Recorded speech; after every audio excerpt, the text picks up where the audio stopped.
चलो आज अपन लोग बात करेंगे ब्लड की।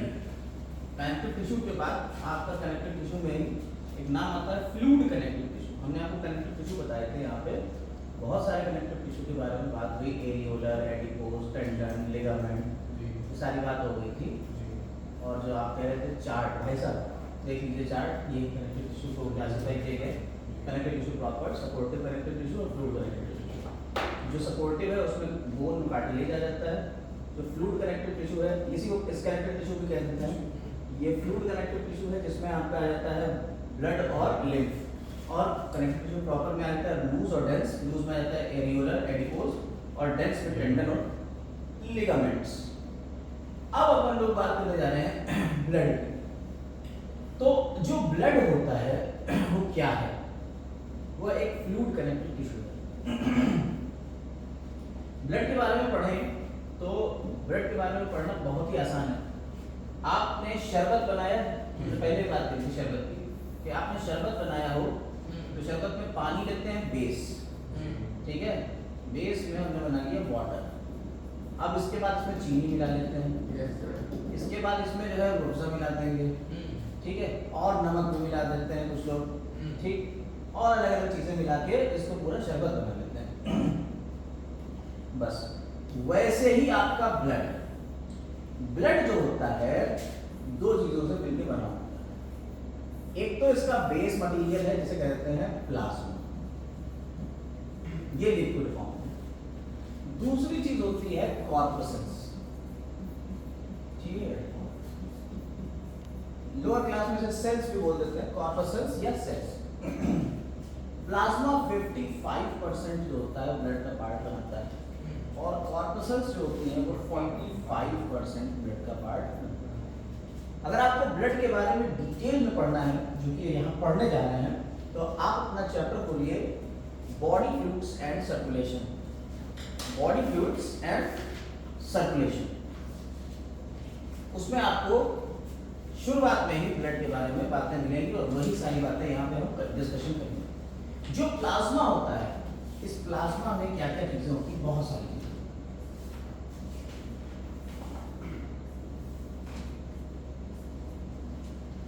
जो प्लाज्मा है सबसे पहले इसका जो बेस बनता है वो क्या है? वाटर। एनसीईआरटी 9th क्लास की जो पुरानी वाली थी, 90 से 92% तक इसमें वाटर। इसके बाद इसमें जो आपने खाना खाया वो सारा खाना इंटेस्टाइन में जाके एब्जॉर्ब होगा, यानी डाइजेशन के बाद एब्जॉर्ब होगा, यानी कि digested food material, digested and absorbed organic material, ठीक है। इसमें क्या क्या चीजें आ जाएंगी? जैसे आपका अमीनो एसिड हो गया, ठीक, आपका लिपिड्स हो गया, लिपिड्स में जैसे कोलेस्ट्रॉल हो गया, ठीक है। इसके अलावा आपके फैटी एसिड, लिपिड्स को अगर लिपिड्स ना लिखिए कोलेस्ट्रॉल लिख दीजिए, फैटी एसिड, ग्लिसरॉल, ये इस तरीके की चीजें यहाँ पे ईटीसी वगैरह में बहुत सारी चीजें आते हैं और डाइजेस्ट करके एब्जॉर्ब करते हैं। एक्सक्रीटरी सब्सटेंसेस भी इसी में रहते हैं। एक्सक्रीटरी मटेरियल में क्रिएटिन, क्रिएटिनिन, इसके अलावा आपका यूरिया, ठीक है, ईटीसी, अमोनिया, वो सब चीजें इसी में मिली होती हैं। और बहुत सारी चीजें आप एक्सक्रीट करते हो, वो सारी चीजें ब्लड में मिली होती हैं। इसके अलावा अच्छा, इसमें ग्लूकोज भी तो होगा जी, इसके अलावा ग्लूकोज भी तो होगा, आप एब्जॉर्ब कर लो, ग्लूकोज भी तो कर लो। अच्छा, ये तो हो गई कुछ बेसिक चीजें। इसके अलावा मिनरल्स होंगे इसमें,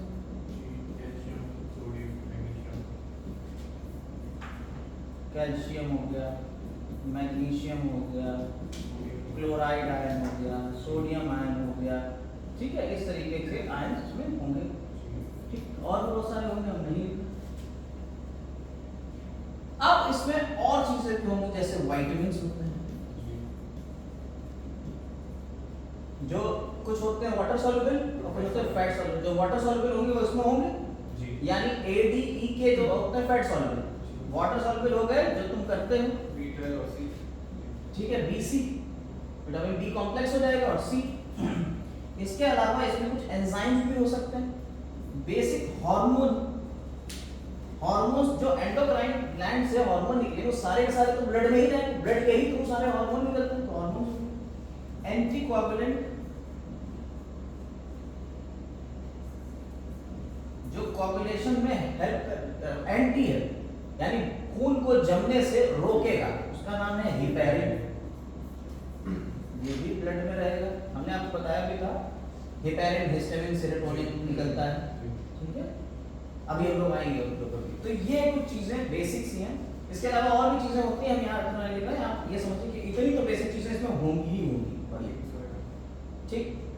प्रोटीन्स होंगे, प्रोटीन तो बहुत इंपॉर्टेंट है, एनसीईआरटी की लाइन ही है प्रोटीन्स। 6 to 8%। और ये तो 6 to 8% है। और 3 तरह के प्रोटीन है, एल्बुमिन, ग्लोबुलिन और फाइब्रिनोजन। एल्बुमिन, ग्लोबुलिन,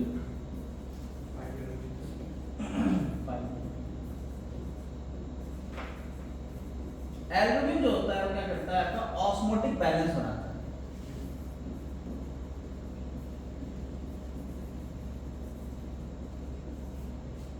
ग्लोबुलिन जो होता है, इम्यूनोग्लोबुलिन्स जो होते हैं आपकी इम्यूनिटी देंगे,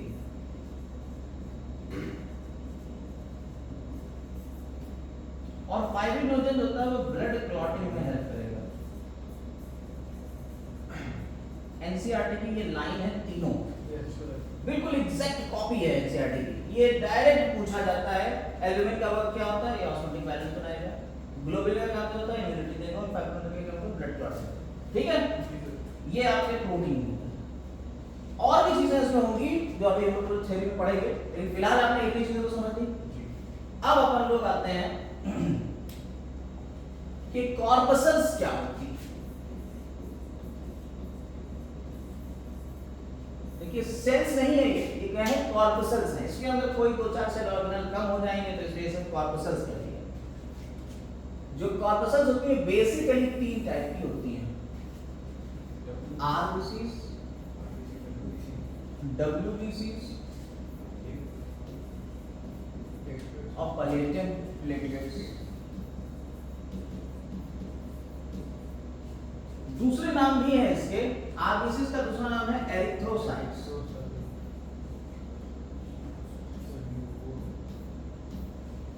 डब्ल्यूबीसीज का दूसरा नाम है ल्यूकोसाइट्स, प्लेटलेट्स होती हैं थ्रोम्बोसाइट्स।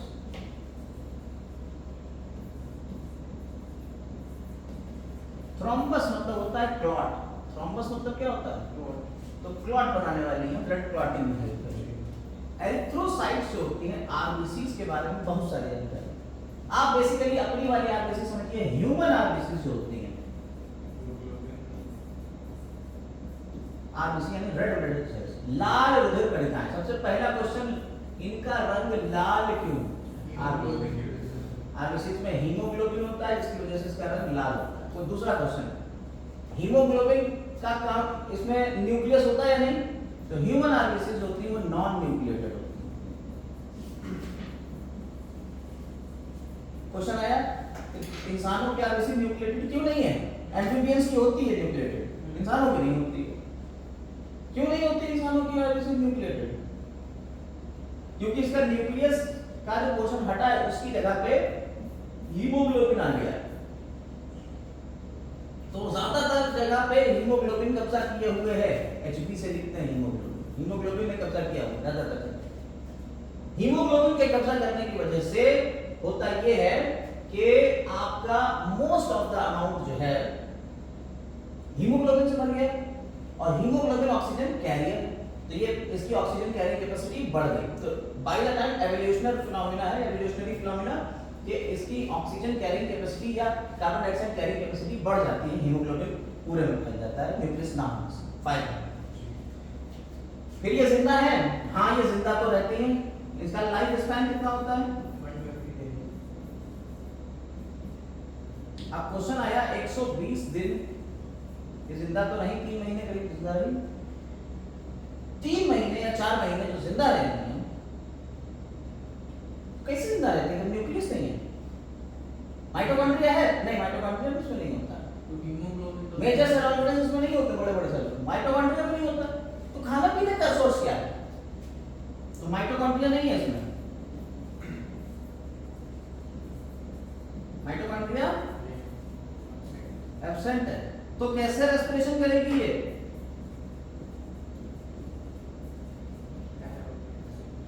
एनाएरोबिक रेस्पिरेशन के थ्रू एनर्जी लेगी और जिंदा रहेगी।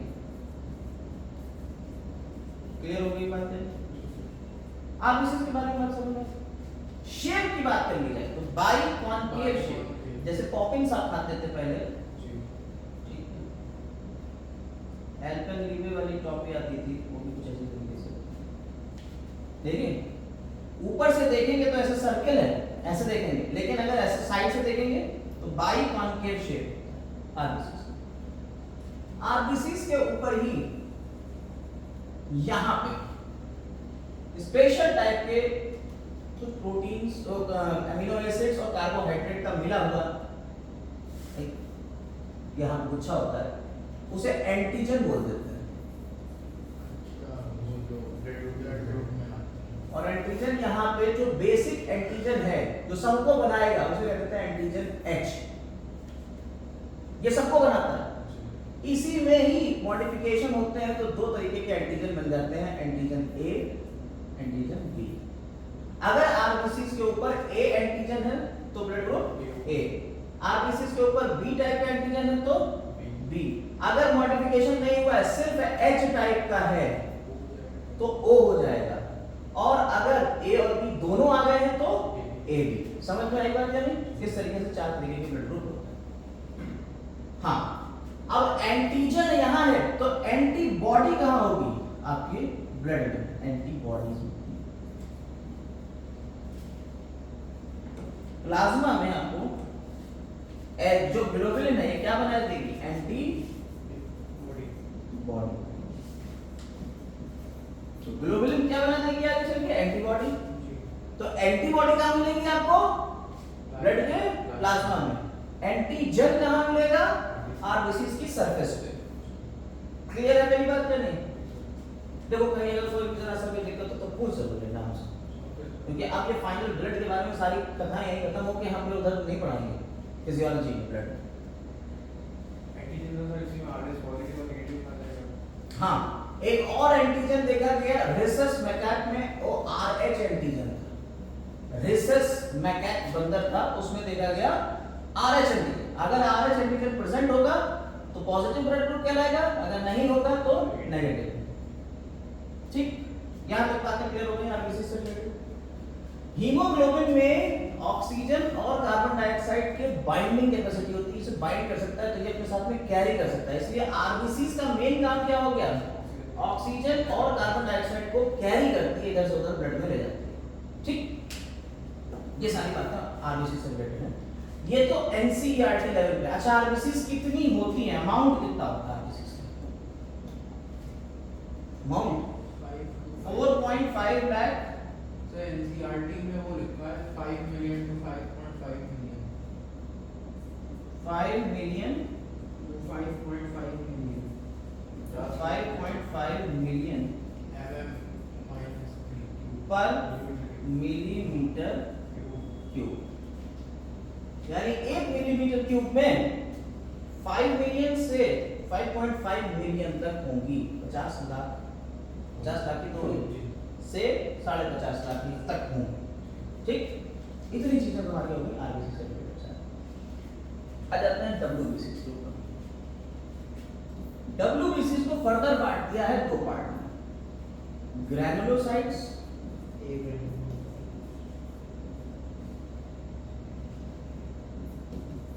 और अग्रैनुलोसाइट्स।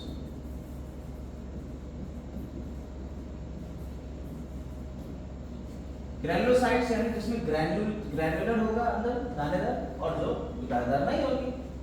फिर इसको बांट दिया गया 3 पार्ट में, यूसिनोफिल्स, बेसोफिल्स और न्यूट्रोफिल्स, ग्रैनुलोसाइट्स, है ना जी।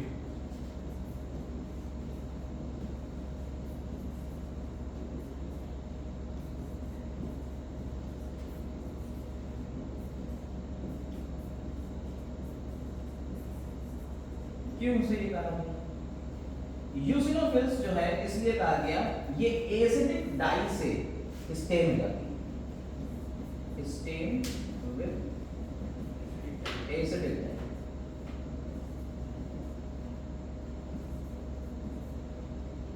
बेसोफिल जो है वो स्टेन विद बेसिक डाई, ठीक है।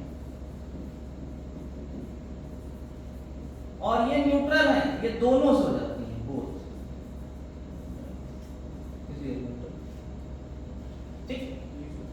अब अमाउंट की बात बताओ, एनसीईआरटी के अकॉर्डिंग सबसे ज्यादा अमाउंट में तो न्यूट्रोफिल्स होती हैं।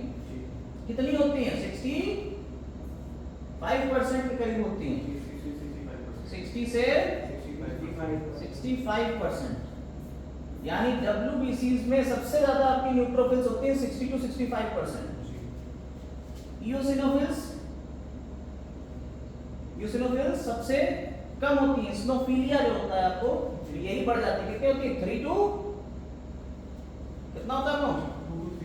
2 to 3%, लगभग 2 से 3%, सबसे कम यही रहती है। या और बेसोफिल्स भी होती हैं, 0.5%, ये बहुत कम, सबसे कम ये रहती है 0.5 से 1% होती हैं, ठीक है। और बेसोफिल्स ही आपके क्या निकालती हैं? हिस्टामिन और सेरोटोनिन, ठीक है। बेसोफिल्स क्या निकालेंगी? हिस्टामिन और सेरोटोनिन, हेपेरिन भी निकालती हैं। हेपेरिन, हिस्टामिन, सेरोटोनिन तीनों, हेपेरिन, हिस्टामिन और सेरोटोनिन। हेपेरिन तो हमने बता दिया आपको क्या करता है। हेपेरिन एंटीकोगुलेंट है, ब्लड कोगुलेशन नहीं होने देगा हमारी बॉडी के अंदर। हिस्टामिन जो होता है HDSC बताया था, HD याद रखेंगे और SC याद रखेंगे। HD का मतलब क्या होता है आपको? HD क्वालिटी होती है, HD। हिस्टामिन जो होता है वेसो डायलेटर होता है। क्या होता है? वेसो डायलेटर, डायलेट कर देगा, फैला देगा, जिससे ब्लड फ्लो जो है बढ़ जाएगा, ठीक है, और ब्लड प्रेशर कम हो जाएगा। Histamine HD। Serotonin, serotonin C constrictor, SC constrictor.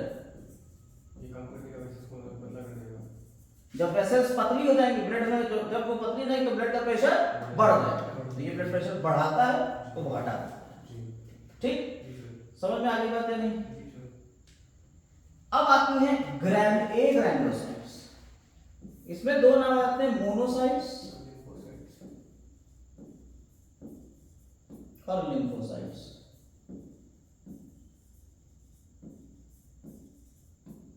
ठीक, कितने कितने परसेंट मोनोसाइट्स और लिम्फोसाइट बताइए परसेंटेज। लिम्फोसाइट तो 20 से 25% है।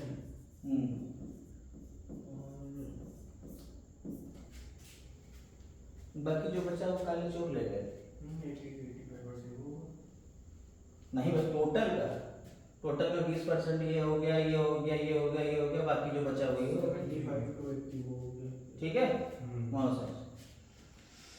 अब मोनोसाइट्स और न्यूट्रोफिल्स दोनों, बेटा ध्यान दीजिए, मोनोसाइट्स और न्यूट्रोफिल्स ये दोनों फैगोसिटिक नेचर की होती हैं। मोनोसाइट्स और न्यूट्रोफिल्स दोनों कैसे होती हैं? फैगोसिटिक नेचर की। हाँ, भक्षण करना है, कोई बैक्टीरिया यहाँ था, ये अपना आएंगे कहेंगे आओ बेटा तुम्हें निगल खा जाएगा। ये न्यूट्रोफिल्स और मोनोसाइट्स। तो अगर आप इम्यूनिटी चैप्टर पढ़ेंगे, जब 12th क्लास का इम्यूनिटी चैप्टर क्योंकि पढ़ना तो आपको नीट में होना ही, तब आप कहते हो cellular immunity, cell mediated immunity और ह्यूमरल इम्यूनिटी, दो तरीके की इम्यूनिटी पढ़ोगे। जो सेल मीडिएटेड इम्यूनिटी है उसमें न्यूट्रोफिल्स भी आती हैं, PMNL पॉलीमॉर्फ न्यूक्लियर ग्लूकोसाइट्स, और मोनोसाइट्स भी आती हैं, मैक्रोफेजेस आती हैं। लिम्फोसाइट्स भी फर्दर दो पार्ट में डिवाइड करेंगे, टी लिम्फोसाइट्स और बी लिम्फोसाइट्स। ये लिम्फोसाइट बेसिकली बन जाती है और आपके जो लिम्फोइड ऑर्गन्स होते हैं उसमें जाके डेवलप होती हैं, जिनमें बनती और प्रोलिफरेट होती है, उन्हें कहते हैं प्राइमरी लिम्फोइड ऑर्गन। और प्राइमरी लिम्फोइड ऑर्गन से ही इनका नाम पड़ा है। टी लिम्फोसाइट जो होती है वो थाइमस में जाके बढ़ती हैं, अपना मात्रा को बढ़ाती हैं, ठीक है, और मॉडिफाई होती हैं। मतलब कि नॉर्मल सेल थी, उसे वो सिखाना मारना वरना सिखा देता है कौन, प्राइमरी लिम्फोइड ऑर्गन। तो टी यानी थाइमस, ये थाइमस में जाके मैच्योर होएगी, इसलिए इसका नाम पड़ गया टी लिम्फोसाइट्स। और बी जो होती है, ये बर्ड्स में एक ऑर्गन होता है बर्सा ऑफ फैब्रिकस, बर्ड्स को मिलता है, उससे नाम रखा गया। ह्यूमंस में इसे हम रिलेट कर सकते हैं बोन मैरो से, कि ये बोन मैरो के अंदर ही डेवलप होगी, लेकिन मेन उसका नाम कहां से है, बर्सा ऑफ फैब्रिकस। ये किसमें है, बर्ड्स में, ये वहां डेवलप होती है, टी लिम्फोसाइट बी लिम्फोसाइट में। टी तो थाइमस में जाके वहां पे आपको मैच्योर करेगी, ठीक है, ये मारने पीटने का काम समझ जाएगी। और बी कहां, बर्सा ऑफ फैब्रिकस, या इंसान है तो बोन मैरो में ही है, अपने आप को डेवलप करेगी बुइज। अब टी भी फर्दर 3-4 तरीके की हो गई, T helper, T killer, T suppressor और T memory. T helper, T killer, T suppressor और टी मेमोरी। हेल्पर जो होती है इसको हम सीडी, हम यहाँ पे इसको अलग करके लिख देते हैं थोड़ा सा आपको, ताकि पूरा एक व्यू मिल जाए सही। लिम्फोसाइट्स, लिम्फोसाइट में होता है कितनी, 2 तरीके की, एक हो गई टी लिम्फोसाइट्स और बी लिम्फोसाइट्स। टी लिम्फोसाइट्स आपकी हो गई थाइमस के अंदर डेवलप होती है, ये प्राइमरी लिम्फोइड ऑर्गन है, और ये बोन मैरो में डेवलप होगी, या बर्सा ऑफ फैब्रिकस, बर्ड्स में होता है, ठीक है, या यहाँ हम बोन मैरो, ठीक है। टी लिम्फोसाइट्स फर्दर तो डिवाइड करा गया, T helper, T killer, T suppressor और टी मेमोरी। बी वाले को भी फर्दर फिर 2 पार्ट में डिवाइड करते हैं, बी प्लाज्मा और बी मेमोरी, ठीक है। अब टी हेल्पर का ही दूसरा नाम होता है CD+, इसे किस नाम से भी जानते हैं, AMU का एक बार पेपर दिया हमने 2015 में। अब हम तो आपको बता रहे हैं पुराना चावल, बहुत जगहों पे दिए हुए पेपर्स और हर जगह से फेल, वहां CD पूछ दिया, CD+ कौन सा है, तो ये हमें पता नहीं था। आपने एक नाम सुना है एड्स,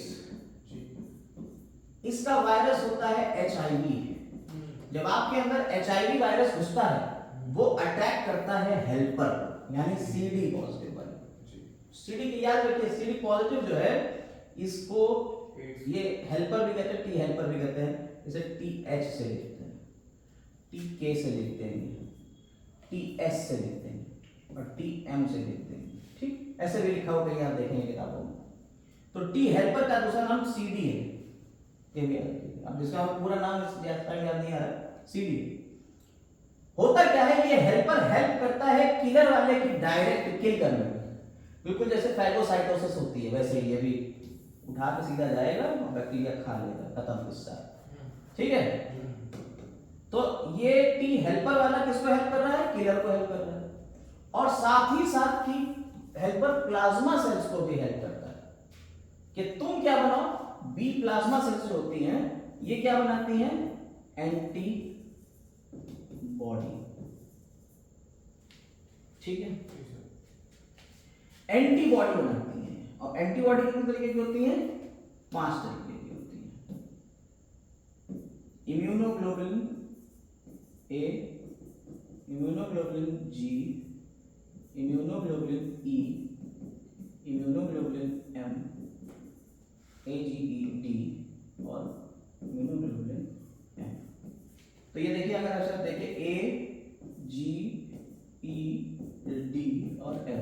5 तरीके की होगी एंटीबॉडी। इसको याद करने का तरीका जैसे हम हैं पढ़ा रहे हैं तो एजेंट कौन है, मैं हूं, समझ में आई बात या नहीं? तो एंटीबॉडी 5 तरीके की होगी, एजेंट मैं हूं, AGEDM, ठीक। जो इम्यूनोग्लोबुलिन ए हो तो ये एंटीबॉडी बनाती है। एंटीबॉडी क्या करती है, और ये तो अगर आप इसको हाईजैक कर लोगे तो आपने पूरा इम्यून सिस्टम ही तोड़ दिया, ना एंटीबॉडी काम कर पाएंगी और ना डायरेक्ट किलिंग हो पाएगी, आपका इम्यून सिस्टम बेकार हो गया। इसीलिए इसका नाम है ह्यूमन इम्यूनोडेफिशिएंसी वायरस, और एड्स का नाम हो गया एक्वायर्ड इम्यूनोडेफिशिएंसी सिंड्रोम। डिफिशिएंसी हो गई आपकी इम्यूनिटी। समझ में आ गई बात या नहीं? किलर वाले ने किल किया सप्रेसर, जब ज्यादा किलिंग हो जाती है तो सप्रेसर से सप्रेस कर देती भैया थोड़ा रुक जाओ। और मेमोरी वाली ये याद रखती है कि किसको कैसे मारा था, तब आपके इम्यून रिस्पांस आ जाते हैं 2 तरीके के, प्राइमरी इम्यून रिस्पांस और सेकेंडरी इम्यून रिस्पांस। इम्यूनिटी जब पढ़ेंगे तो वहां 2 तरीके के इम्यून रिस्पांस होते हैं।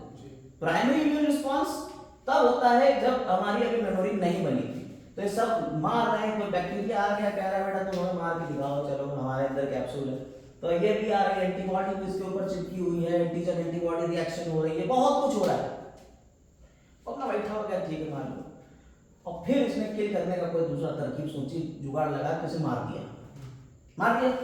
इस मारने की टेक्निक मेमोरी में सेव हो गई। ये था प्राइमरी इम्यून रिस्पांस पहली बार। लेकिन जब दूसरी बार ऐसे बैक्टीरिया आए कहे बेटा तुम्हें मारना हम जानते हैं, उस मेमोरी का यूज करा भड़ाक से मार दिया, तो सेकेंडरी इम्यून रिस्पांस प्राइमरी वाले से तेज होता है, फास्ट होता है। क्यों होता है समझ में आ रही है? Primary immune response secondary immune response समझ में आ रही? तो ये इसकी मेमोरी बना कर रखी जाती है, वो होती है आपकी मेमोरी, टी मेमोरी। वही मेमोरी उधर भी है कि कौन सी एंटीबॉडी बनाना है, कब बनाना है, उसकी भी मेमोरी उधर रहेगी। यही इम्यूनिटी का मकसद है, और सेकेंडरी इम्यून रिस्पांस का यही फायदा होता है कि हमारे पास इम्यूनिटी के लिए पहले ही मेमोरी हो गई। यही आपको पोलियो में पिलाया जाता है। जो पोलियो ड्रॉप 5 साल तक के बच्चों को पिलाई जाती है, पहली पोलियो ड्रॉप जो पिलाई गई उसमें आपको पहले लड़ना सिखाया गया, ठीक। मतलब मरा हुआ सा, मरने वाला सा वायरस है, तो डायरेक्ट वायरस आपको अंदर डाल दिया जाता है जो मरने वाला होता है, एटेन्यूएटेड ओरल वैक्सीन।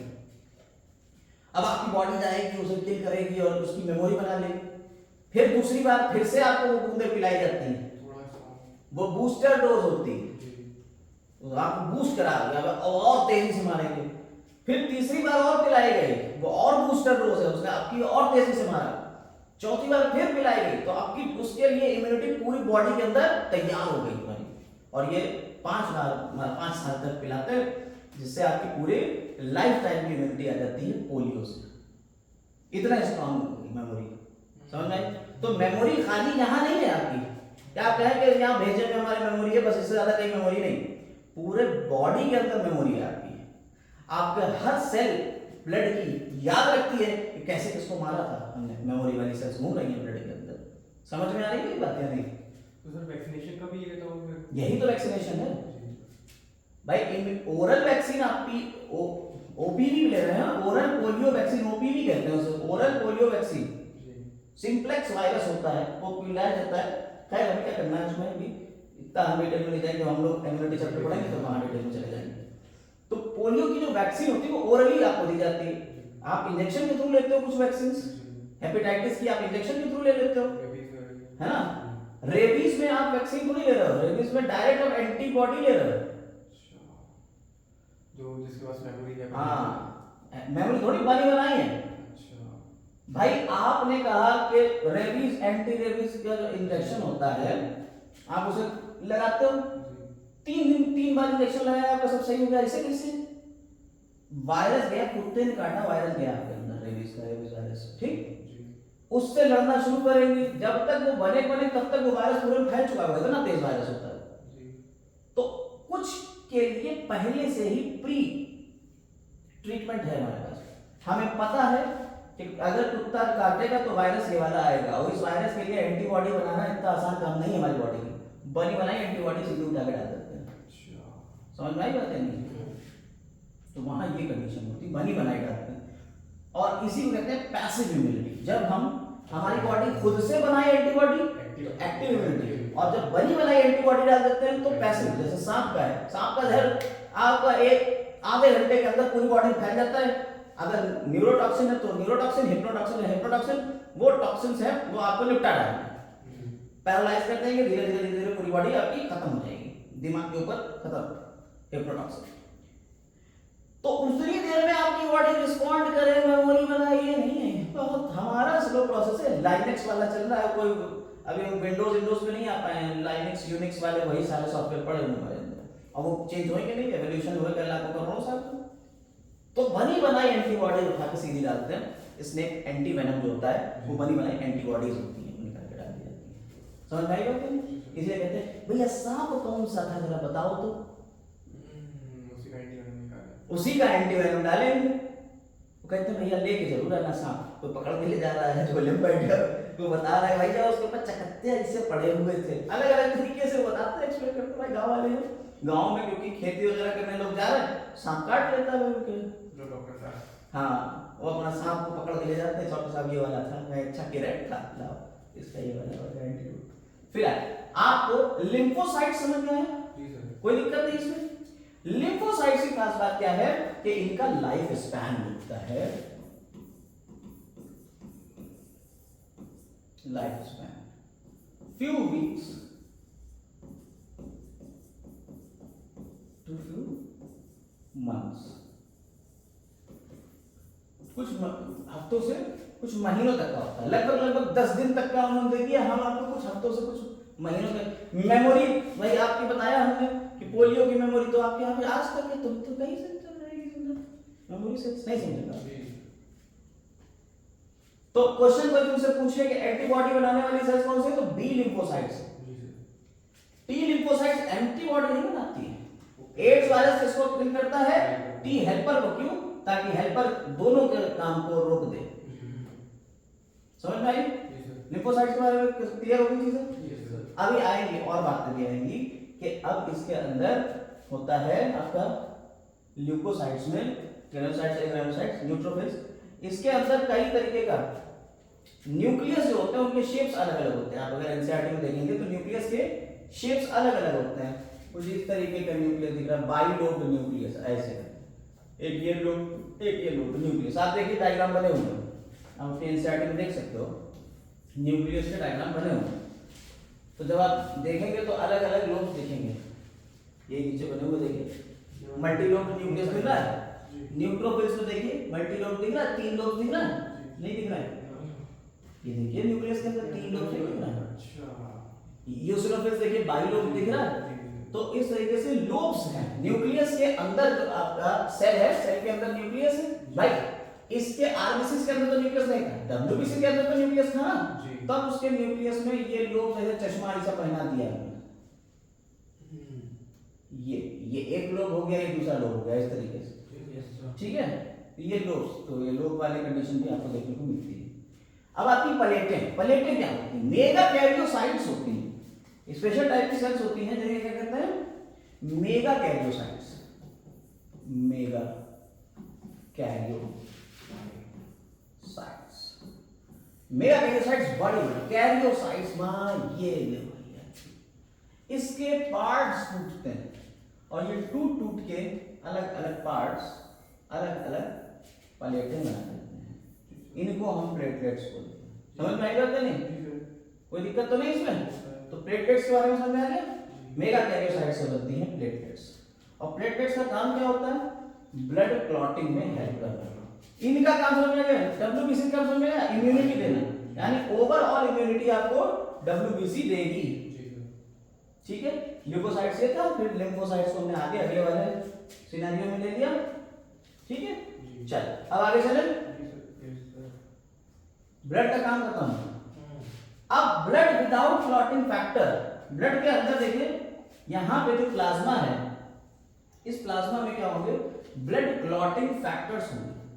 13 तरीके के फैक्टर होते हैं, ठीक है? 13 फैक्टर, इसमें से 2 फैक्टर, फैक्टर 8 और फैक्टर 9 अगर आपके अंदर नहीं होगा तो आपको हीमोफीलिया हो जाएगा, ताकि ब्लड क्लॉटिंग ना होगा। वो एंटी हीमोफिलिक फैक्टर होते हैं, वो नहीं होगा आपके अंदर तो ब्लड क्लॉटिंग उससे मेल नहीं होगी और फिर आपका ब्लड अगर कट लग गया तो बहता रहेगा।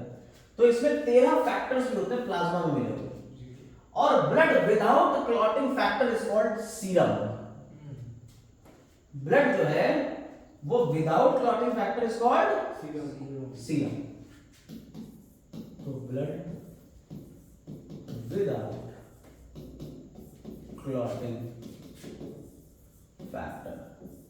सर एनसीईआरटी में ब्लड की जगह पे प्लाज्मा लिखा हुआ है तो हाँ तो ब्लड, अब तो बताया ना प्लाज्मा में ही मिला होगा, तो चलो प्लाज्मा लिख दो, जो भैया एनसीईआरटी की लाइन पकड़ो, plasma without clotting factor is called serum. ठीक। अच्छा, यहाँ ब्लड के ग्रुप की बात भी कर ही लेते हैं लगे, तो जब इतना कर लिया है मालिक तो ब्लड ग्रुप की भी बात कर लेते हैं। IA, IO, हाँ,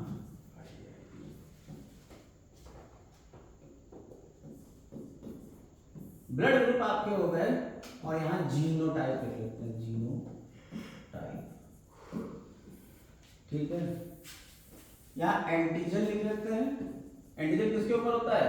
आरबीसी पे, आरबीसी के सरफेस पे। Antigen on the surface of RBCs, और एंटीबॉडी कहाँ होती है? प्लाज्मा में। एंटीबॉडी प्लाज्मा में होती है। ठीक है, ब्लड ग्रुप में ब्लड ग्रुप ए हो सकता है, बी हो सकता है, ए बी हो सकता है, और ओ हो सकता है। अब अगर आप जेनेटिक्स पढ़ेंगे, principle of inheritance and variation, उसमें ब्लड ग्रुप के ऊपर ऐसे बना हुआ आई ए,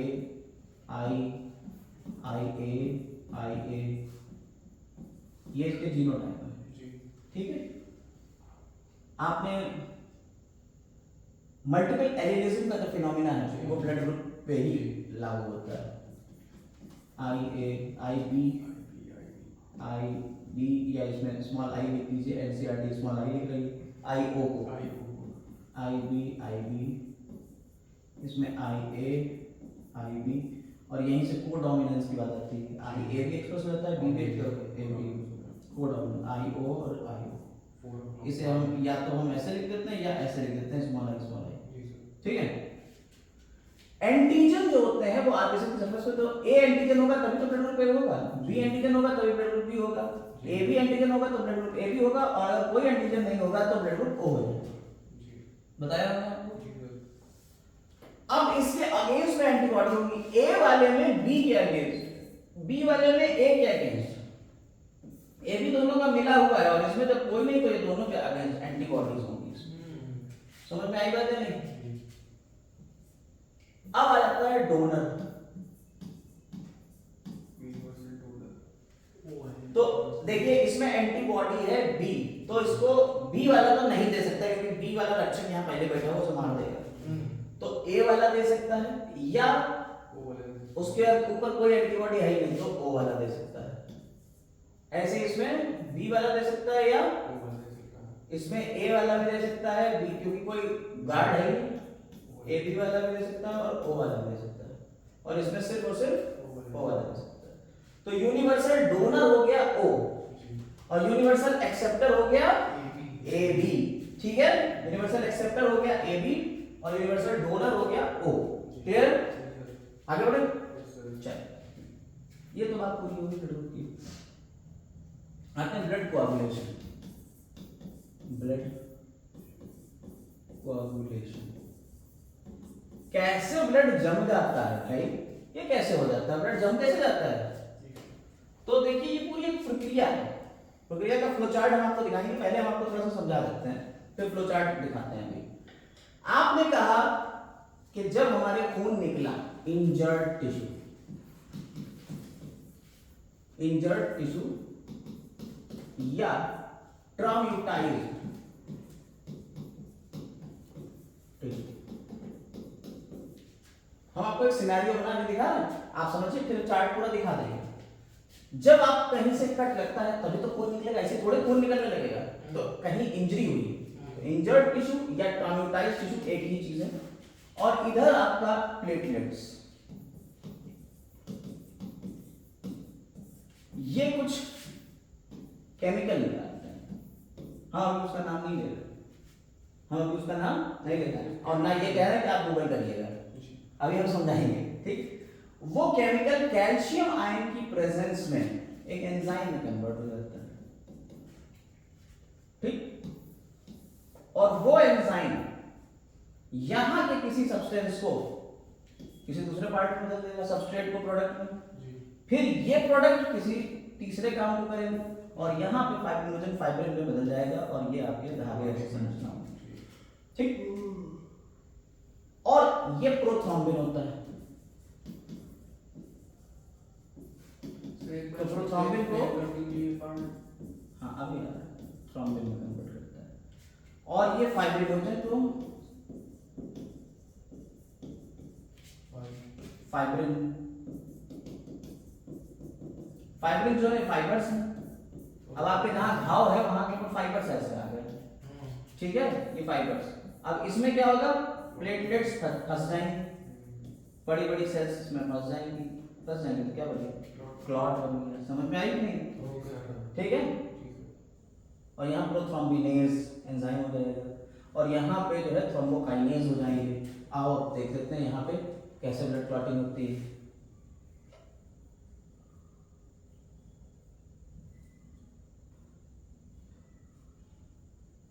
ब्लड क्लॉटिंग आ रहा है, ब्लड ग्रुप आ गया, ब्लड क्लॉटिंग कहाँ गया, ब्लड निकल गया क्या? देखो इसमें कहीं ब्लड क्लॉटिंग आया, चार्ट पूरा बना हुआ है नीचे इधर नीचे चार्ट, ये वाला देखिए, इसके जो पॉइंट रिमेंबर, ये तो एंटी ये तो क्लॉटिंग फैक्टर है। कोगुलेशन ऊपर लिखा तो था, इसके ऊपर जस्ट ऊपर लीजिए इसी साइड पे और लीजिए वो ब्लड कोगुलेशन, ब्लड कोगुलेशन हाँ ये है। तो इसी में चार्ट बना हुआ है, चार्ट कहाँ गया यार, चार्ट था ब्लड कोगुलेशन, ये तो बता दिया थ्रोम्बिन, प्रोथ्रोम्बिन,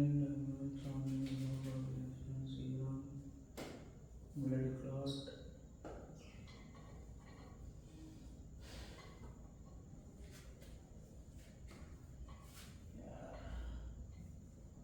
चार्ट कहाँ चला गया, पता नहीं कहाँ से हमने देख लिया था। खैर अभी देख के बता देंगे आपको, चीजें दिक्कत नहीं है।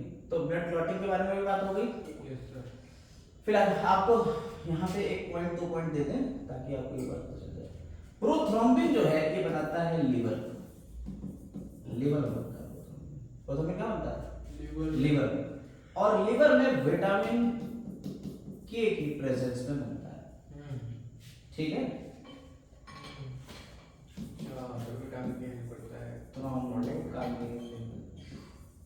ठीक है, थ्रोम्बोकाइनेज और ये प्रोथ्रोम्बिनेज, थ्रोम्बिनेज एंजाइम,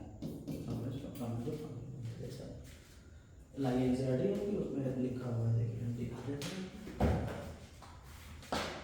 ब्लड कोगुलेशन आ गया, ये कोगुलेशन।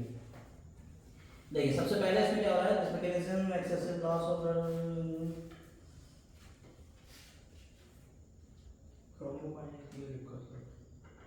मेरा थ्रोम्बोकाइनेज मिल गया, ये है थ्रोम्बोकाइनेज।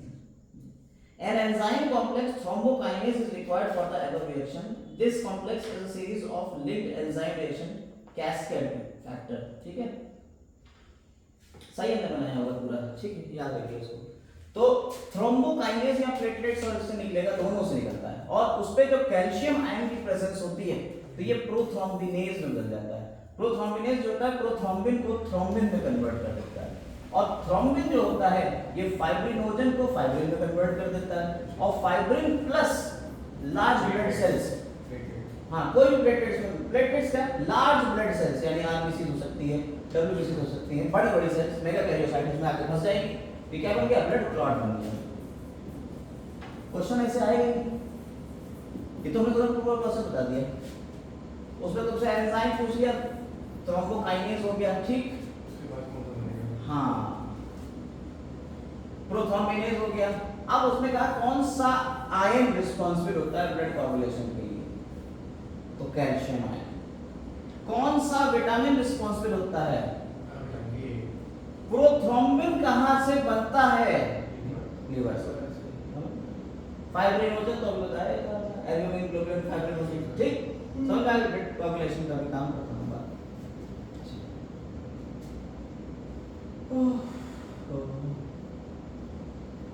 अच्छा साहब, और क्या बचा, कुछ बचा ब्लड के बारे में? नहीं। आओ अब ब्लड के बारे में यहाँ पे पूरा पढ़ लेते हैं, एक एक सीरीज से एक एक पॉइंट को उठाओ, जो रह गया होगा वो सारी चीजें। सबसे पहले हमने आपको बताया कि ब्लड जो होता है वो फ्लूइड कनेक्टिव टिश्यू है, ठीक। अब हमसे एक क्वेश्चन पूछ ली एक बार, कभी ऑनलाइन में, मेरी ऑनलाइन में जब कोरोना आया तो आपका ऑनलाइन बहुत क्लासेस चल रहे थे, तो एक कंपनी से कहीं से मेरा इंटरव्यू हो रहा था ऑनलाइन, उसमें उन्होंने हमसे पूछ दिया ECF क्या होता है, एक्स्ट्रा सेलुलर फ्लूइड। और बड़े मजे की बात है, हम उसे बता ही नहीं पाए, उस टाइम पता नहीं क्या हो गया तो बता ही नहीं पाए। तो आज हम आपको बता दें, उसे नहीं बता पाए, आपको तो बता ही सकते हैं, ठीक है। तो ये एक्स्ट्रा सेलुलर फ्लूइड है हमारा, सेल्स के बाहर होता है। तो एक सेल है, सेल के बाहर जो फ्लूइड है वो एक्स्ट्रा सेलुलर फ्लूइड है, उसमें आपका ब्लड भी आ जाता है और लिम्फ भी आ जाता है। अभी लिम्फ के बारे में थोड़ी जानकारी हम आपको देंगे। तो ब्लड जो है वो फ्लूइड कनेक्टिव टिश्यू है, it is quite distinct from other connective tissue in both structure and function. Extracellular material में blood का divide of fibers, fluid outside cell are generally called extracellular fluid। देखो लिखा हुआ है। अब आपको जो ब्लड के बारे में यहाँ पे पूरा चार्ट बना हुआ है वो सब बता ही दिया, ग्रैनुलोसाइट्स, ए ग्रैनुलोसाइट्स। ए बेटा तुम लोगों ने चार्ट हमें कुछ गड़बड़ नहीं है, देखो यहाँ पे देख नहीं पाए तुम लोग।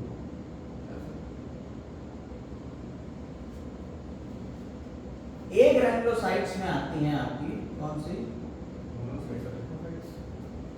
ए ग्रैनुलोसाइट्स में मोनोसाइट, और हमने वहां क्या लिखा है, सही लिखा है, सही लिख दिया है, आप गलत कर सकते हैं। हाँ बिल्कुल कर सकते हैं, गलती तो इंसानों से ही होगी ना। ब्लड जो है वो हैवियर देन वाटर होता है। अब क्वेश्चन एक और पूछा जाता है, ब्लड का पीएच कितना होता है? ब्लड का पीएच होता है 7.4।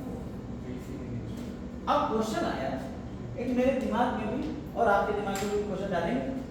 आपने अभी समोसे खाए, चटनी खाई, बढ़िया मजेदार तरीके से खा ली, आपने कहा नहीं साहब अब घर जा रहे हैं कुछ मम्मी स्पाइसी बना दो, मजा आ जाए, फिर बैठ के मिर्च भी खा ली, एसिडिक खा रहे हैं।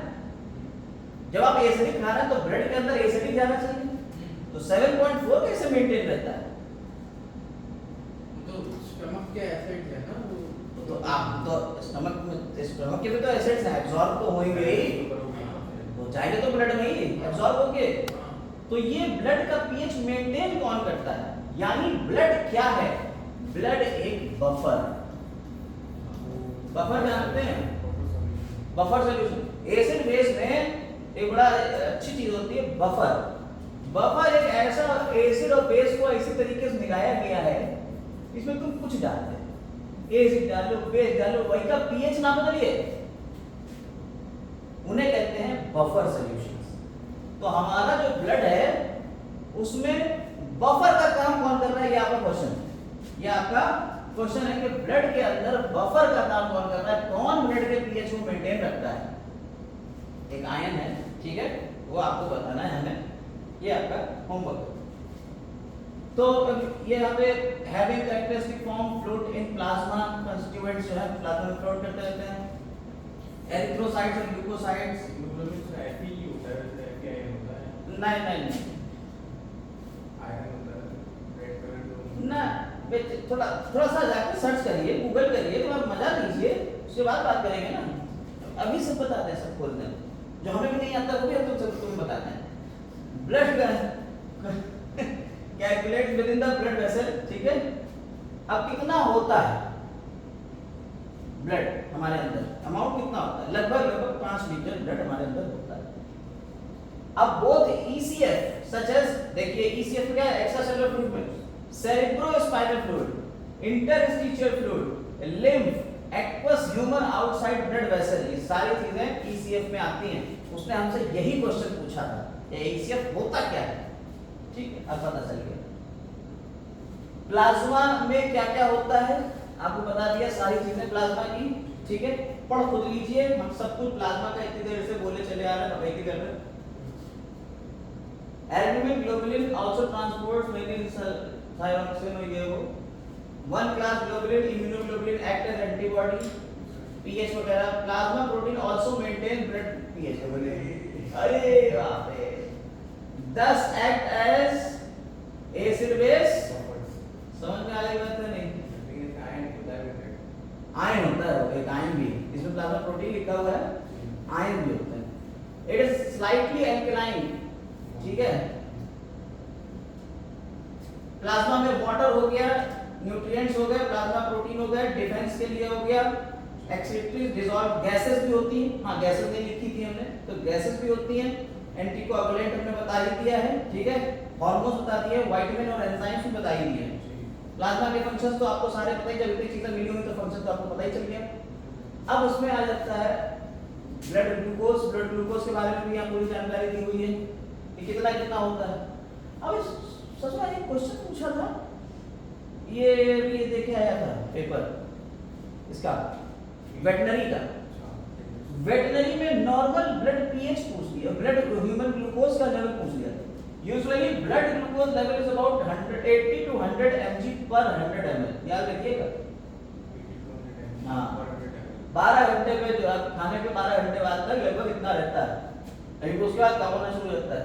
If blood glucose level exceed 180 तब स्टार्ट अपीयर यूरिन में आने लगता है, और इस कंडीशन कहते हैं ग्लूकोसूरिया। पॉइंट पकड़िए, ग्लूकोसूरिया एनसीईआरटी का पॉइंट है ये। अगर ब्लड जो है, ब्लड में आपके यूरिन में ग्लूकोज दिखने लगे तो ग्लूकोसूरिया हो जाता है। ग्लूकोसूरिया और कीटोन्यूरिया दोनों मिला दो, बन जाएगा क्या? Diabetes Miletus. ओहो डायबिटीज हो गई, यही है डायबिटीज। तो सर ये मतलब किस टाइप का खाना पीना करने से ये सब होगा? ठीक है सर, ये आप लोग पढ़ लीजिए और बन जाइए वो वाला हाइपरग्लाइसेमिक। ये ग्लूकोज किस क्या चीज कंज्यूम करने में किडनी खराबी से होता है। खाओ तुम चीनी कितनी भी, बहुत सारे लोग कहते हैं शुगर खाने से शुगर हो गई। इंसुलिन वाला वो तो आपका किडनी खराब हुई और इंसुलिन की दिक्कत है, तब आपके ये दिक्कतें होती है। ऐसा थोड़ी है क्या नॉर्मल बच्चा तो क्या खूब खाता है। ब्लड कोलेस्ट्रॉल, देखिए कोलेस्ट्रॉल, ब्लड में कोलेस्ट्रॉल की बात होती है, थोड़ा समझिए बेटा। ब्लड में कोलेस्ट्रॉल की बात होती है, कोलेस्ट्रॉल के बारे में जानकारी। Cholesterol is used in the synthesis of biomembrane vitamin D, bile salt, steroid hormones. Underline highlight cell chapter, cholesterol लिखा हुआ प्लाज्मा मेम्ब्रेन में, उसका फंक्शन यहाँ पे लिया है आपको। कोलेस्ट्रॉल क्या करता है? Synthesis of biomembrane vitamin D, ठीक, विटामिन डी बनाएगा, बाइल सॉल्ट्स बनाएगा, स्टेरॉइड हार्मोन्स बनाएगा आपका, ठीक। एससीआर वाला था कुछ, स्टेरॉइड हार्मोन्स उसमें प्रोड्यूस हो रहे हैं स्मूथ एंडोप्लाज्मिक डेवलपमेंट। हाँ हार्मोन बनते हैं, बिल्कुल बनते हैं। Usually cholesterol is considered harmful substance but it is quite useful in limited amount.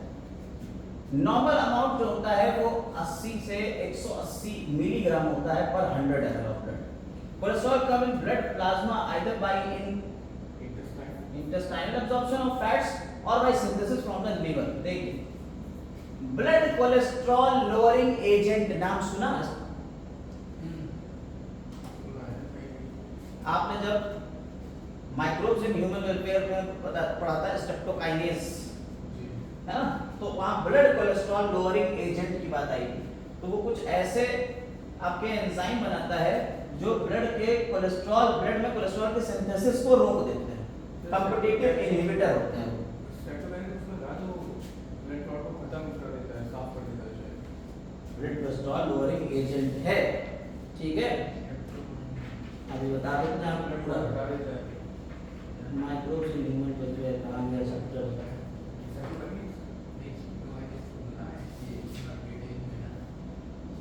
तुम लोग यही तो कह रहे हैं, अगर इसको पकड़ते चलोगे साथ साथ में काम हो जाएगा। स्ट्रेप्टोकाइनेज जो होता है वो क्लॉट बस्टर होता है, क्लॉट बस्टर करता है। साइक्लोस्पोरिन ए, ये उसके लिए स्टैटिन्स जो होते हैं ये आपके होते हैं ब्लड कोलेस्ट्रॉल रोकते हैं। स्ट्रेप्टोकाइनेज जो होता है वो क्या करता है? ये ब्लड क्लॉट बस्टर है।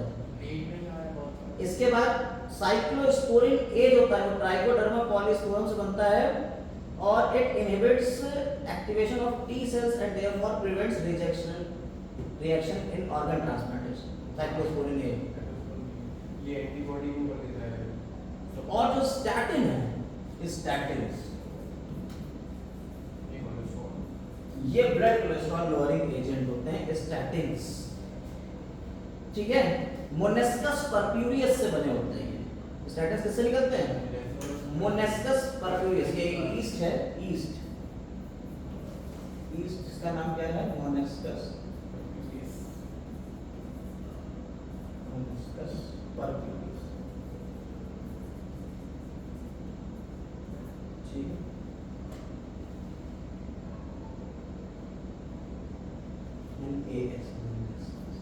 ठीक, ये याद रखिएगा। Blood cholesterol lowering agent, cholesterol को सिंथेसिस कम करते हैं और ये कॉम्पिटिटिव इनहिबिशन के थ्रू आपकी कोलेस्ट्रॉल की सिंथेसिस को कम करते हैं।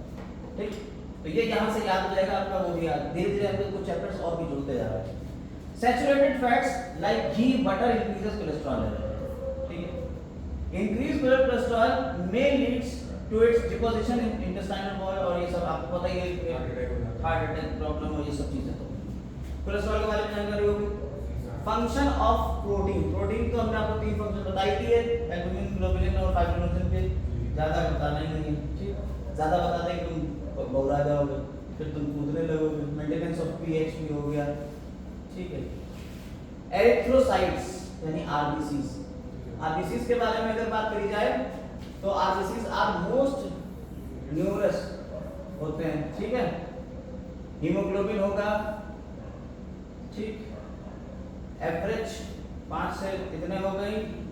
टोटल आरबीसी काउंट लो हो जाता है किसमें? एनीमिया में, आफ्टर प्रोफ्यूज ब्लीडिंग।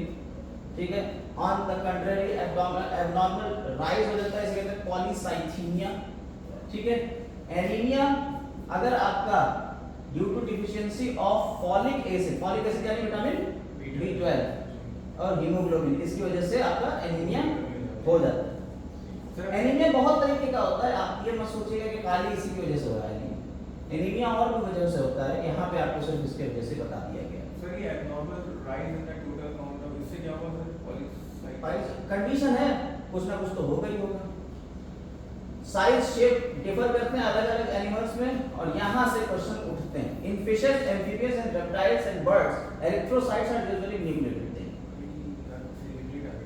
हमने आपको एम्फीबियंस के बारे में तो बताया था ही। फिशेस, एम्फीबियंस, रेप्टाइल्स, बर्ड्स में आपको कैसे मिलेंगी? यूजुअली न्यूक्लिएटेड मिलेंगी और बाई कॉन्वेक्स मिलेंगी। हमारे अंदर कैसी थी? कॉन्केव थी, ओवल होती हैं, और हमारे कैसी थी? सर्कुलर थी। ठीक है, याद रखिएगा। But in mammals they are non nucleated biconcave और सर्कुलर। तो ये पॉइंट पकड़ने वाला हो गया, बहुत इंपॉर्टेंट पॉइंट हो गया। Only camel and llama possess oval red blood corpuscles. देखिए mammals में भी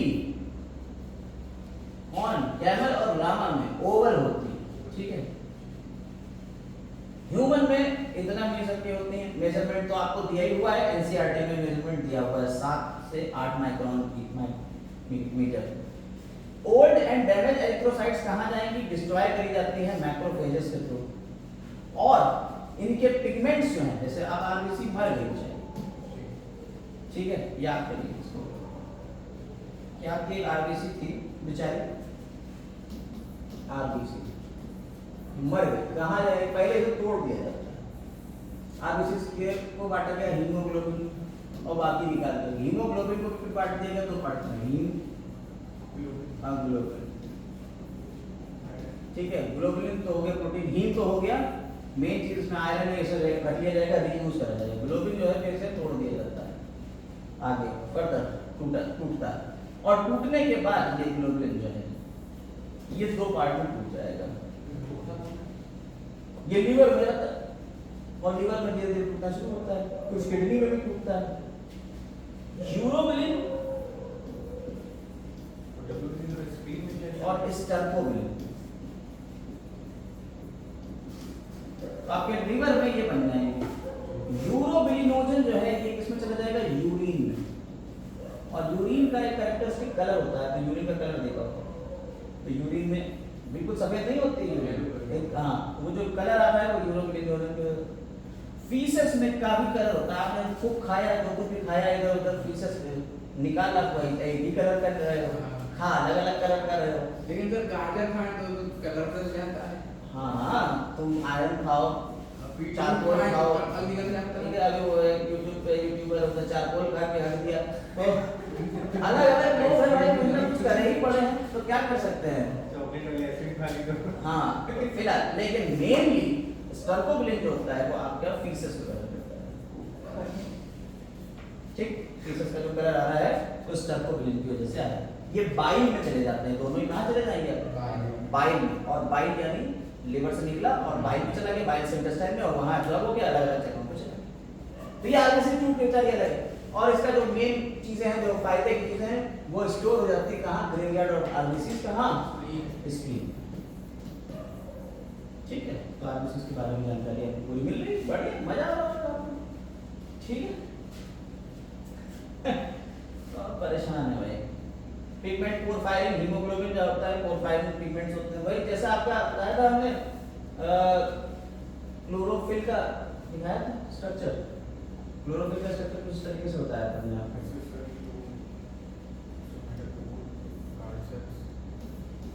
ऐसे करके बताया क्लोरोफिल का स्ट्रक्चर। यहाँ मैग्नीशियम बना दिया, Yes, sir. मैग्नीशियम की जगह यहाँ आयरन कर दो, और ये सब हटा दो, बस की ऐसा बिल्कुल क्लोरोफिल जैसा, ठीक है।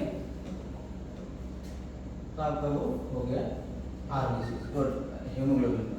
पेल yellow colour plasma largely due to bilirubin, bilirubin की वजह से पेल येलो कलर होता है। बिलीरुबिन, बिलीवर्डिन, स्टर्कोबिलिन, ये सब उसी से ही आपके आरबीसी के ही टूटने से बनते हैं, बिलीरुबिन ये सब, ठीक है।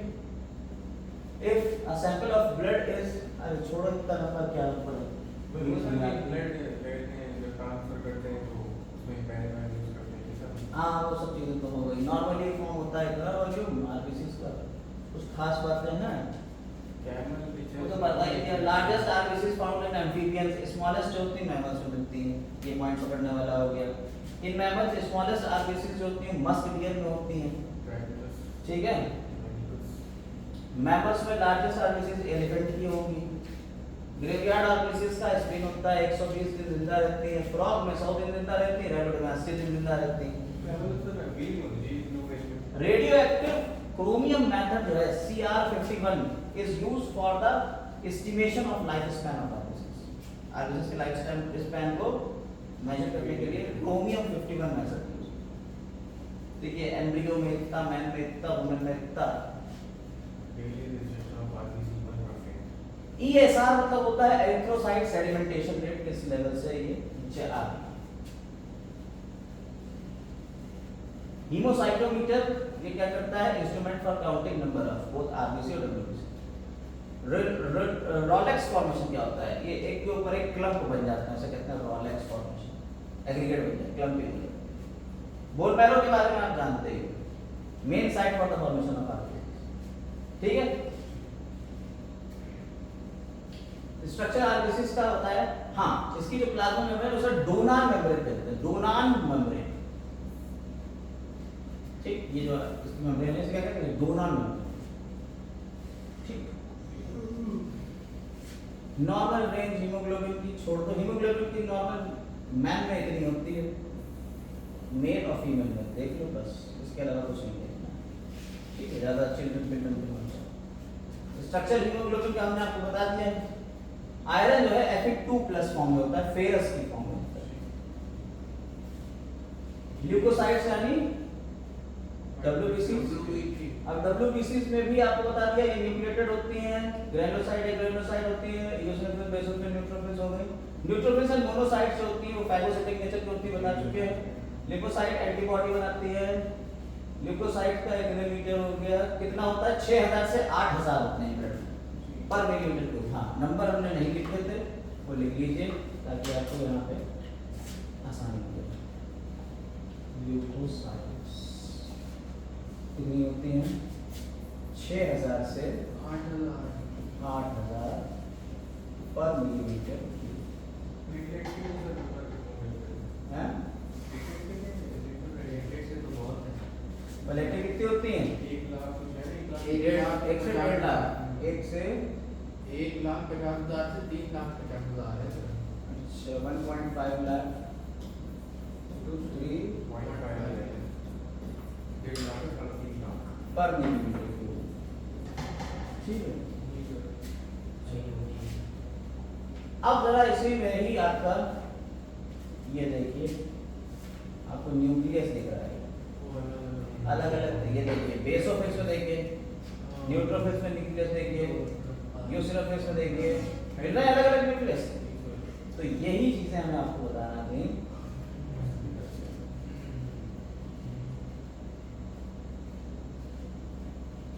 ये तो हो गया यहाँ न्यूट्रोफिल्स।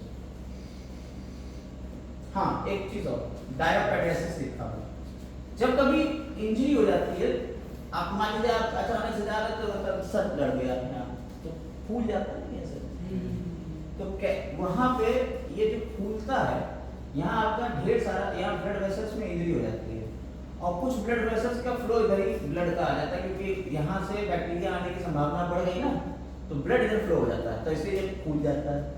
ठीक, फिर जब बैक्टीरिया मर जाता है, ब्लड आराम से वापस चला जाता है।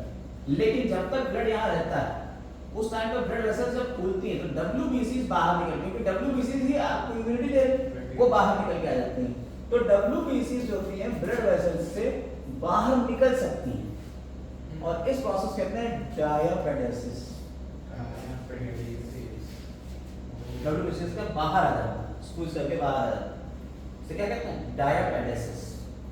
अब ये न्यूट्रोफिल्स जो होती हैं, न्यूट्रोफिल्स का हमने बताया जो एसिड और बेसिक दोनों डाई से हो जाएगी वो न्यूट्रोफिल्स हैं। सबसे ज्यादा एबंडेंट WBCs कौन? न्यूट्रोफिल्स होती हैं। ठीक है, DLC यानी डिफरेंशियल लिम्फोसाइट काउंट, यानी हर किसी का अलग अलग परसेंटेज में। मोनोसाइट कितनी है? 6 से 8%। लिम्फोसाइट कितनी है? 20 से 25%। न्यूट्रोफिल्स 60 से 65%, यूसिनोफिल्स 2 से 3 और बेसोफिल्स 0.5 से 1%। एनसीईआरटी का ही पूरा लिखा हुआ है। अब देखिए, अब यहां से क्वेश्चन पकड़ने वाले हैं। यूसिनोफिल्स जो होती हैं, they get stained with acidic dye, और इंक्रीज नंबर हो जाता है एलर्जिक रिएक्शन में, क्या नंबर होता है वो इंक्रीज हो जाता है।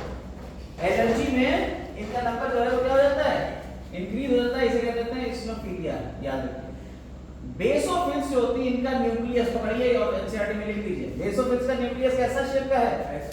एस शेप का है। एनसीईआरटी में ये नहीं दिया गया, और ये बेसिक डाइस है।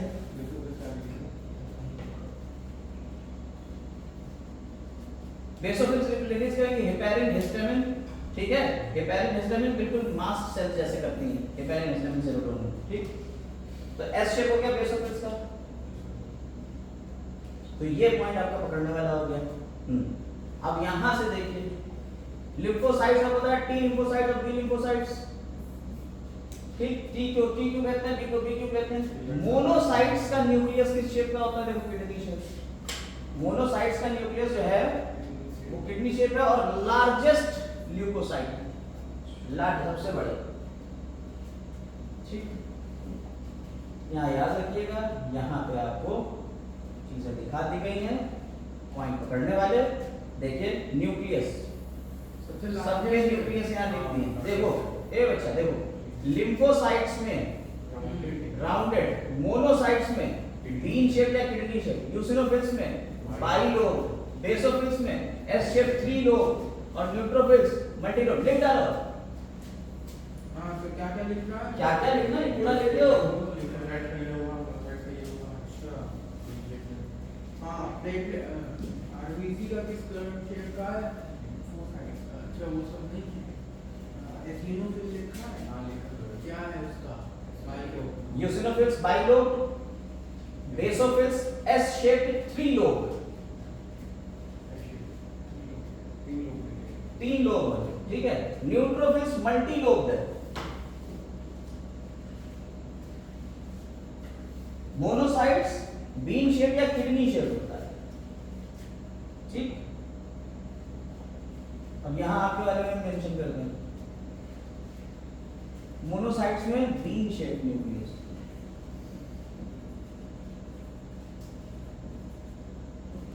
टी लिम्फोसाइट का है कोई अलग से? बी लिम्फोसाइट का? बस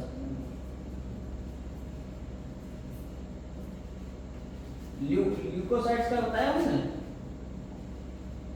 लिम्फोसाइट्स राउंडेड, खाली लिम्फोसाइट्स हो गई आपकी राउंडेड न्यूक्लियस।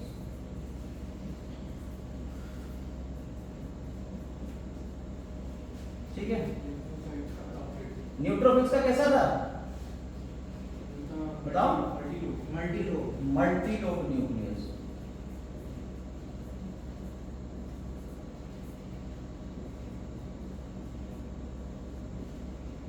बेसोफिल्स का कैसा था? बेसोफिल्स का एस शेप और थ्री लोब।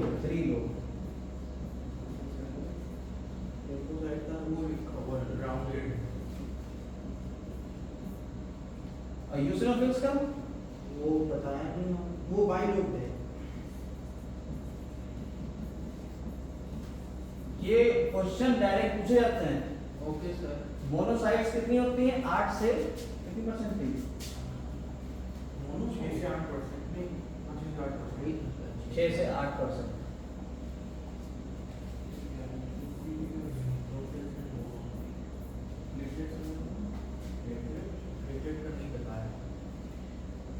प्लेटलेट्स में न्यूक्लियस का जो है वो सीन रहता नहीं, कुछ में रहेगा कुछ में नहीं रहेगा, इसलिए कुछ छोड़ दिया।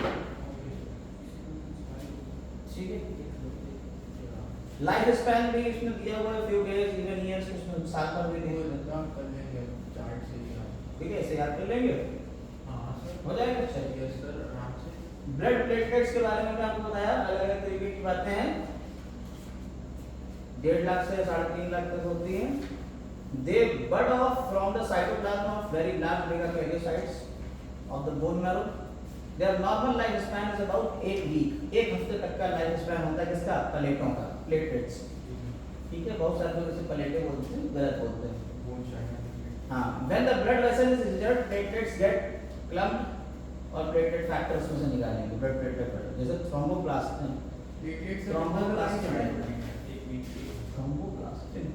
थ्रोम्बोप्लास्टिन होता है। इसमें क्या लिखा है? थ्रोम्बोप्लास्टिन नहीं लिखा है, थ्रोम्बोकाइनेज लिख दिया, थ्रोम्बोप्लास्टिन होगा, थ्रोम्बोप्लास्टिन।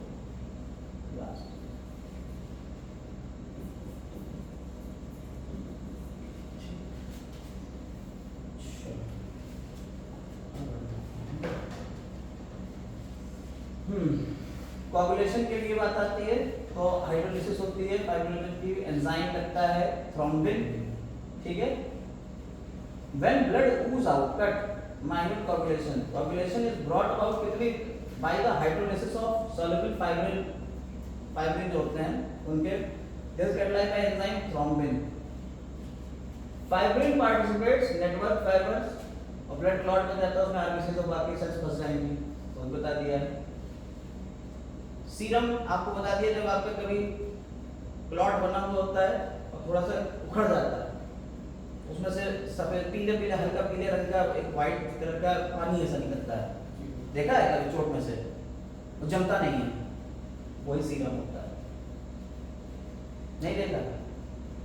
अरे कभी चोट लगी हो, उसकी पपड़ी जम गई हो और कभी हल्की सी पपड़ी नोच दो, हल्की सी, तो उसमें से पानी जो है वो निकलने लगता है। वो जो पानी ऐसा निकलना है क्या? वो सीरम है। Serum can not be coagulated as it lacks fibrinogen. ठीक है। Thrombin occurs normal inactive form में होती है, प्रोथ्रोम्बिन की फॉर्म में होती है। ठीक है।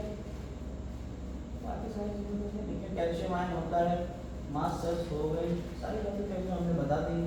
विटामिन के बताया हुआ है। ठीक।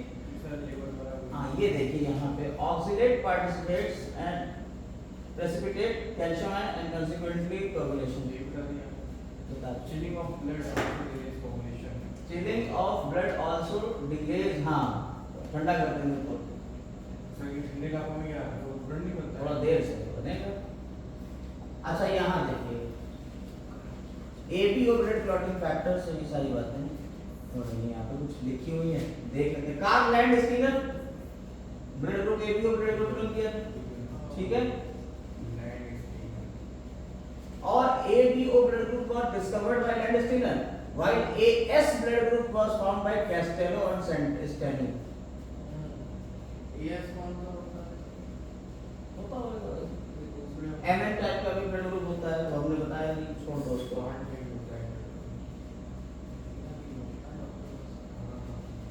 ब्लड क्लॉटिंग फैक्टर समझ आता है 13 फैक्टर आपको, वो 13 फैक्टर ये ही रखे हुए हैं। फैक्टर 1 को कहते हैं फाइब्रिनोजन, प्रोथ्रोम्बिन सेकंड हो गया, थ्रोम्बोप्लास्टिन थर्ड हो गया, कैल्शियम आयन, ठीक है, फिर ये सारे हो गए, और देखिए ये क्रिसमस फैक्टर 8th और 9th। सेक्टर क्लॉज 8th कहते हैं एंटी हीमोफिलिक, हीमोफिलिया ए, और क्रिसमस फैक्टर, ये जो है तो आपके नहीं होंगे, अगर तो हीमोफिलिया हो जाएगा।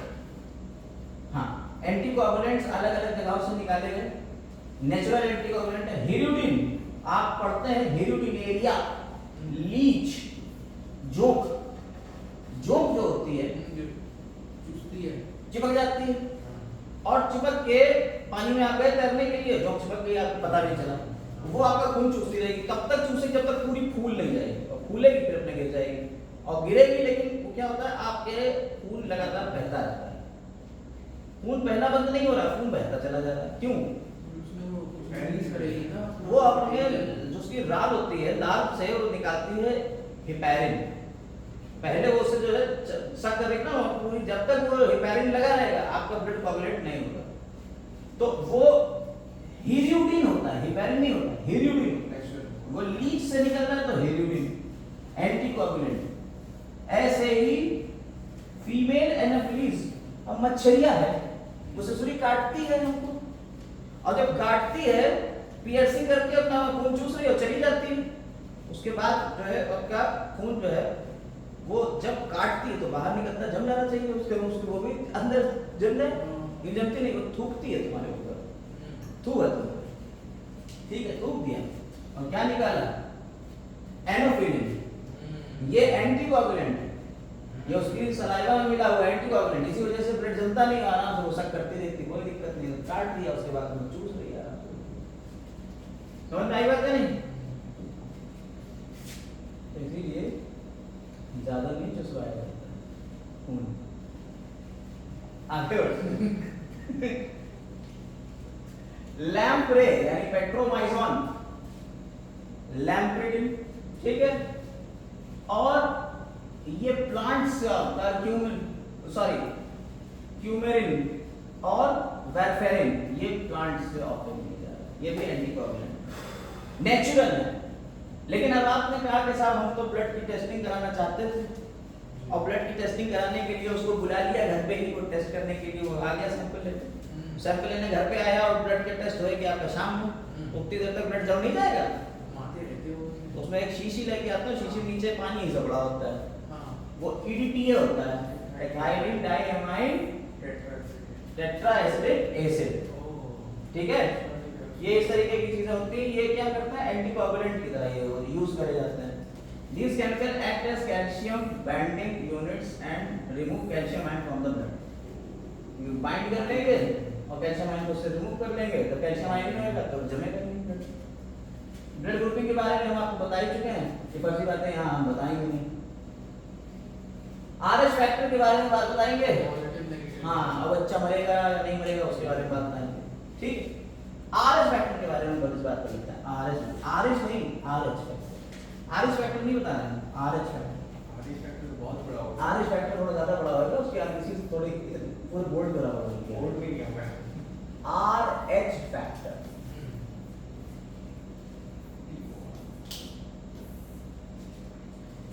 रेसस मैकैक बंदर थे, कौन सा बंदर? रेसस मैकैक, ये मैकैक बंदर यही जो अपने लाल वाले पीछे से लाल घूम रहे होते हैं, ये रेसस बंदर कहलाते हैं, ठीक है। साइंटिस्ट ने इनके बंदरों के ऊपर देखा कि स्पेशल टाइप का एक और एंटीजन है, AB को छोड़ के एक और एंटीजन मिल रहा है जो 95% ह्यूमंस में भी देखने को मिलता है, बंदरों से मिलता जुलता है, इसीलिए हरकतें बंदरों जैसी करते हो, एक डंकी पे चढ़ के नहीं कर पाते हो, बाकी तो सब कर लेते हो ठीक है। तो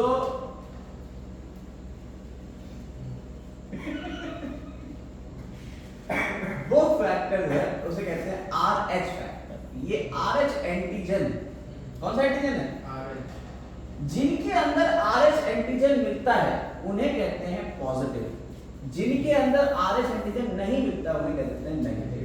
इस तरह से A ब्लड ग्रुप अगर है और साथ में एंटीजन A मिल रहा है और साथ में आपको क्या मिल रहा है, RH एंटीजन मिल रहा है तो A+, और अगर एंटीजन A मिल रहा है और RH नहीं मिल रहा है तो A-।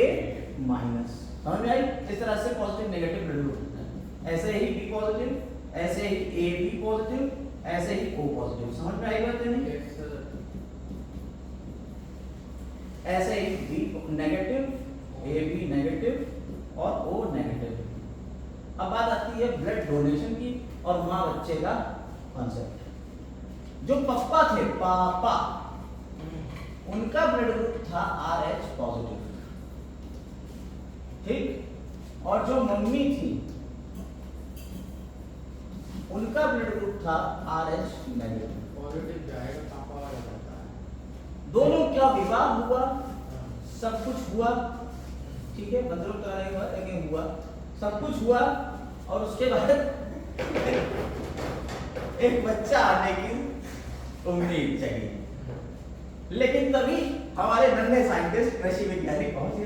कृषि वैज्ञानिक भी तो हमारे आजकल बहुत सारे मिल रहे हैं, यानी खेतों में कृषि वैज्ञानिक नहीं सुने आपने? गन्ने के खेत में बहुत सारे कृषि वैज्ञानिक मिल जाते हैं जो मतलब काम टंकी पे नहीं कर पा रहे हैं, वो गन्ने के खेतों में तो आगे बढ़ते हैं। तो कृषि वैज्ञानिक वहां पहुंच गए और उन्होंने कहा कि ये RH का ये चिंटू कैंडी क्या है, ये RH पॉजिटिव नेगेटिव क्या है। इसको पता करने के लिए ये नन्हे साइंटिस्ट हमारे पास है जानकारी देने के लिए। मैं तो सब कुछ जानता हूँ इनके बारे में, मैं ठीक हूँ बताता हूँ। RH पॉजिटिव जो होता है ये डोमिनेट करता है और RH नेगेटिव जो होता है ये रिसेसिव होता है। इसका मतलब जो बच्चा पैदा होने वाला होगा उसमें RH पॉजिटिव टाइप का ब्लड ग्रुप होगा। मजे की बात ये है ये बच्चा RH नेगेटिव मां के अंदर है, ये बच्चा RH नेगेटिव मां के अंदर है और बच्चा पॉजिटिव है। देखिए आप समझिए, और जुड़ा हुआ है अम्बिलिकल कॉर्ड से और यहां पे है प्लेसेंटा। समझ रहे हो मेरी बात? इस प्लेसेंटा से जुड़ा हुआ, तो मां ही तो इसे ब्लड दे रही है, ब्लड का ऑक्सीजन दे रही है, खाना पीना दे रही है, और प्लेसेंटा के ऊपर वैसा खेल हो गया। मां के अंदर है नेगेटिव, यानी उसके अंदर कोई ऐसा RH फैक्टर है, तो उसके पास जो एंटीबॉडीज होंगी वो इसके अगेंस्ट में बनना शुरू होते हैं। जैसे ही मां के टच में आएगा, ब्लड टच में आया बच्चे का, तो एंटीबॉडीज मां के अंदर तैयार होने लगेंगे। किसके अगेंस्ट में? इसके अगेंस्ट में। लेकिन चूंकि वो एंटीबॉडीज जो सबसे पहली एंटीबॉडी होती है वो इम्यूनोग्लोबुलिन M बनती है, वो बड़ी होती है, वो पार नहीं कर पाती प्लेसेंटा को, इस वजह से पहली बर्थ तो सिक्योर हो जाएगी। और दूसरी बर्थ में सिनेरियो क्रिएट हो जाएगा। दूसरी बर्थ में यह होगा कि ये एंटीबॉडी पार करके पहुंच जाएंगी यहाँ और इसको खत्म करने की कोशिश करेंगे, इसको फॉरेन सेल समझ के इसके ब्लड को मारने की कोशिश करेंगे। ब्लड को मारेगी, जॉन्डिस, एनीमिया, इस तरीके की चीजें, और सीवियर जॉन्डिस की वजह से ये बच्चा मर भी सकता है। आरबीसीज को मारेगी, आरबीसीज फट जाएंगी पूरी तरह से, और आरबीसीज का डैमेज होना एरिथ्रोसाइट का डैमेज होना होगा। एरिथ्रोब्लास्टोसिस फीटस, एरिथ्रोब्लास्टोसिस फीटस में एरिथ्रोसाइट्स का ब्लास्टोसिस होगी, एरिथ्रोब्लास्टोसिस फीटस। एक बड़ा वाकया है, हमारा लोग पढ़ते थे 10th क्लास में, और तब 10th क्लास में बायोलॉजी की अलग बुक चला करती थी, ये सारा सिनेरियो नहीं थे, यूपी बोर्ड में बायोलॉजी अलग से बुक चला करती थी 10th क्लास की।